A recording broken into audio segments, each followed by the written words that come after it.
नमस्कार श्रोते हो, तुम्ही ऐकत आहात भाग्यविधाता भाग 24. जान्हवीच्या मनातले भाव आरोहीने ओळखले होते. तिला पण कधी एकदा सिद्धार्थला पाहतो असं झालं होतं, कारण त्याच्यामुळे जान्हवीच्या चेहऱ्यावर चमक आली होती. सिद्धार्थने जान्हवीला पसंत केलं तर याचा सर्वात जास्त आनंद आरोहीला होणार होता. जान्हवीच्या सुखासाठी ती काहीही करायला तयार होती. तिने स्वतःच्या हाताने डायनिंग टेबल सेट केला. तितक्यात रीटाची नजर तिच्यावर पडली. कसली तयारी सुरू आहे? रीटा हाताची घडी घालून उभी होती. आज अभिजित सरांचे फ्रेंड डिनरसाठी येणार आहे, आरोही दबकत म्हणाली. ओ अच्छा, सिद्धार्थ येणार आहे तर?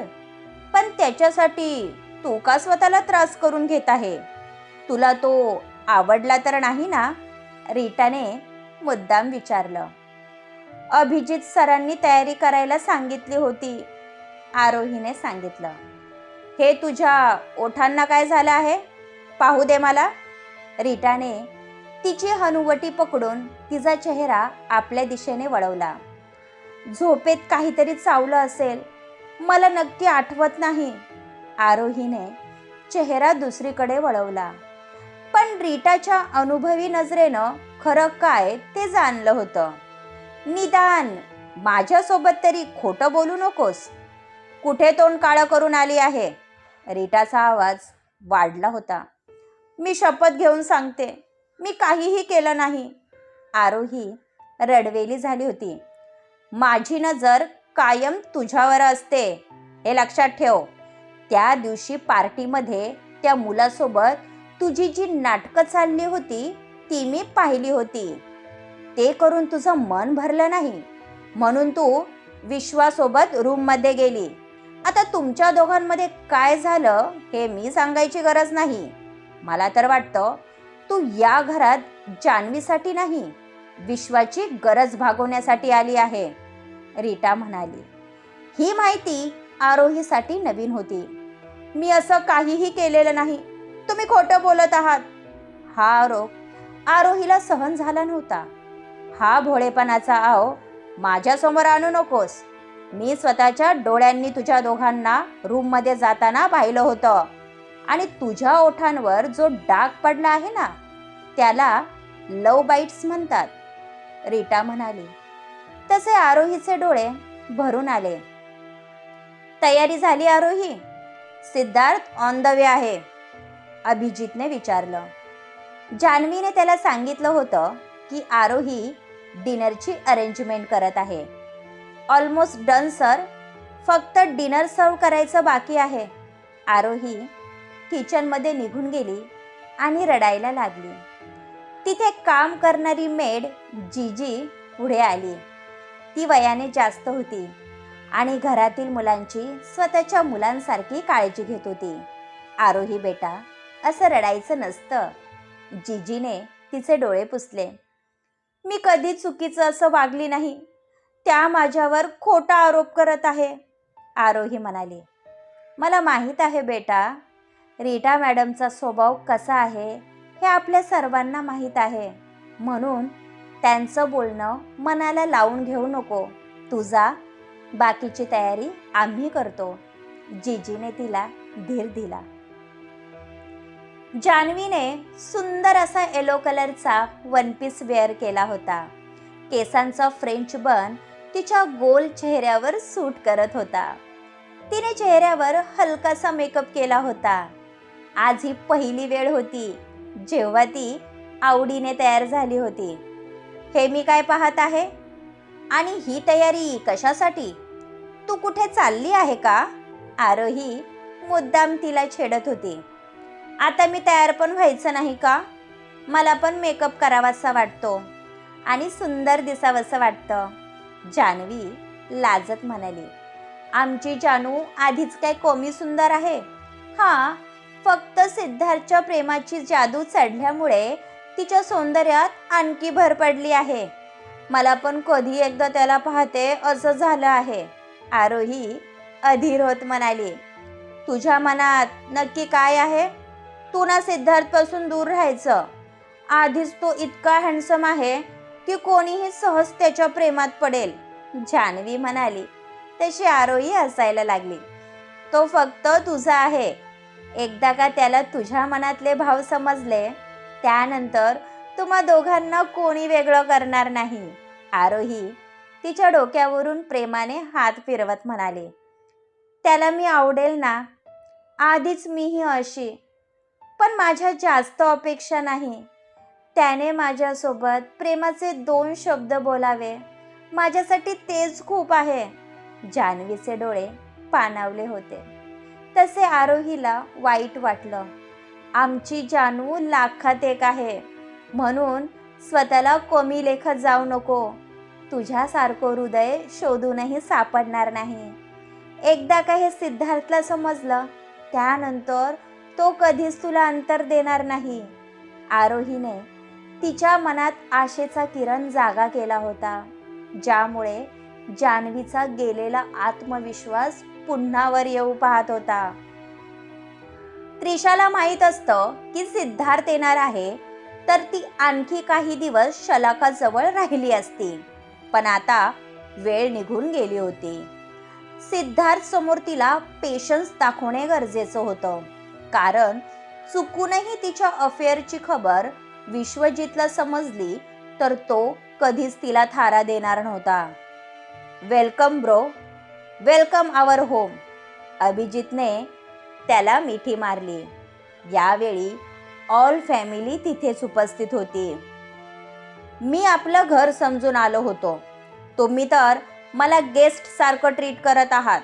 सिद्धार्थ म्हणाला, हे घर तुझंच आहे, पण त्याचं काय आहे ना, आम्ही फर्स्ट टाइम स्पेशल फील करतो. त्यानंतर तुला कोणी विचारणार देखील नाही. तुला कॉफी पण किचनमध्ये जाऊन घ्यावी लागेल. राकेश म्हणाले. तसे सर्वजण हसायला लागले. जान्हवीच्या बर्थडे पार्टीमध्ये त्याची रीटा, अमित आणि अमृतासोबत ओळख झाली होती. सिद्धार्थचे वडील नावाजलेले बिझनेसमन होते, त्यामुळे सिद्धार्थला इंट्रोडक्शनची गरज नव्हती. हॅलो मिस ब्युटिफुल, आज तू आणखी सुंदर दिसत आहे. ही माझ्या प्रेमाची जादू तर नाही ना? सिद्धार्थचा दिलखुलास स्वभाव सर्वांसाठी परिचयाचा झाला होता, पण हे ऐकून जान्हवी कमालीची लाजली होती. तुम्ही अगदी बरोबर ओळखलं, हो की नाही जानू? आरोही म्हणाली. मी तर मस्करी करत होतो. बाय द वे, तुम्ही कोण? सिद्धार्थने विचारलं. ही माझी बेस्ट फ्रेंड आरोही. जान्हवीने दोघांची ओळख करून दिली. तुमच्याबद्दल खूप ऐकलं होतं, म्हणून कधी एकदा तुम्हाला भेटते असं झालं होतं. आरोही म्हणाली. मी आहेच असा, म्हणून तर मी जिथे जाईल तिथे मुलींचं अटेन्शन मिळत असतं.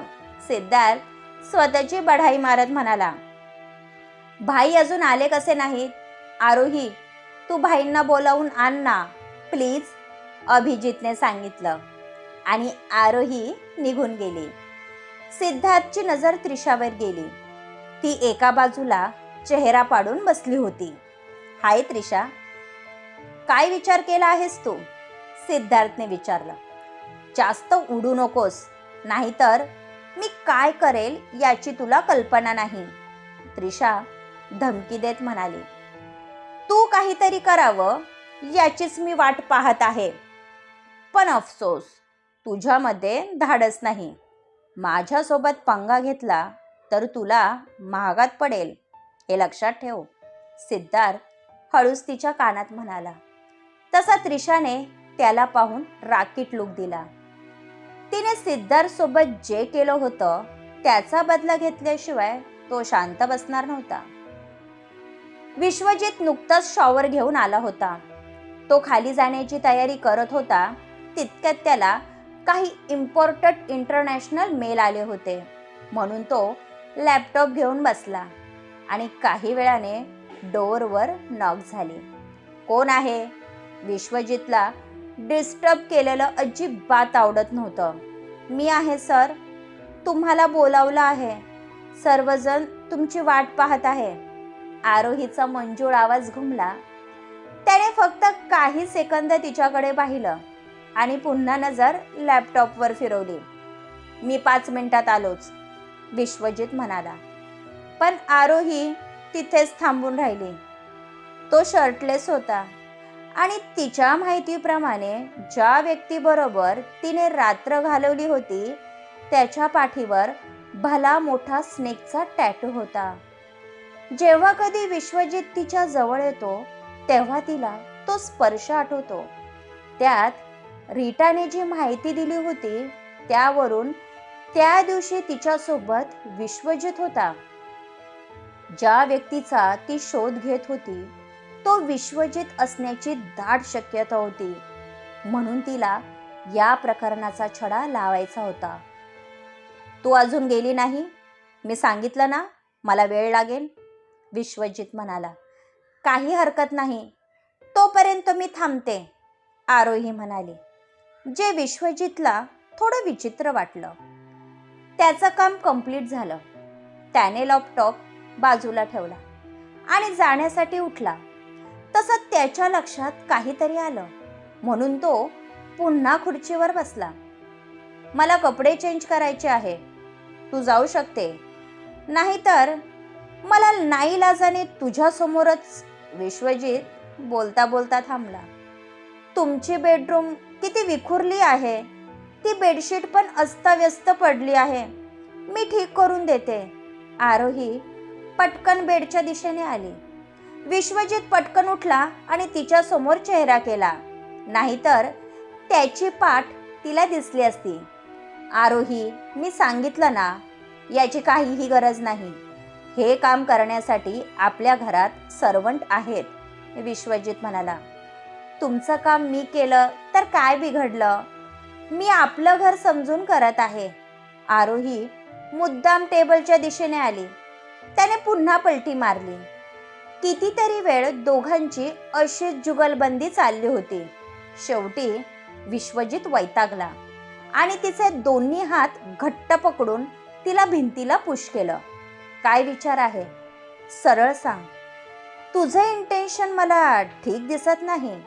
विश्वजित मुद्दाम तिला चिपकून उभा होता, ज्यामुळे तिचा घसा कोरडा पडला. पोटामध्ये फुलपाखरू उडू लागले. प्लीज सर, सोडा मला. मी तर तुमची मदत करत होते. आरोहीचा श्वास जड झाला होता. त्याने आणखी तिला भिंतीला पुश केलं. यावेळी दोघांचे चेहरे अगदी जवळ होते. त्याच्या हातांची बोटं तिच्या नाजूक बोटात गुंफली गेली होती, ज्यामुळे तिच्या मनात खळबळ माजली होती. तिने भीतीने घट्ट डोळे मिटून घेतले. पुन्हा तीच अनुभूती ती अनुभवत होती. आरोहीला तिचं शरीर हवेमध्ये तरंगत असल्याचा भास झाला होता. तुझ्या अबोल ओठांपेक्षा तुझे बोलके डोळे खूप काही सांगून जातात. मी स्वतःवर कंट्रोल ठेवत आहे, हेच तुझं नशीब समज.